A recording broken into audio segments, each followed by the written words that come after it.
این پروژه ها که شامل ترمیم و پاکاری نوکاریز و شمول قریجات مختلف مرکز لوگر در ولسوالی خوشی نیز می باشد که کار عملی آن با حضور معاون ولایت، مسئولان محلی و بزرگان قومی در این ولایت آغاز گردید.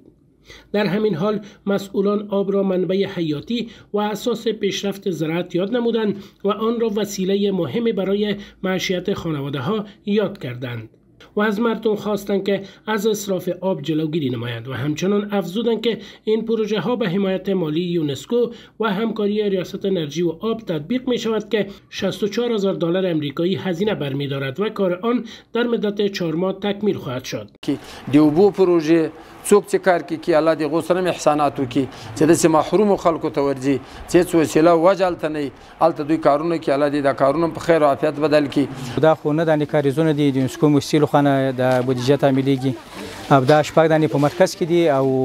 3 دانې په خوښۍ کې دي. بودیجه ټول $40,000 ده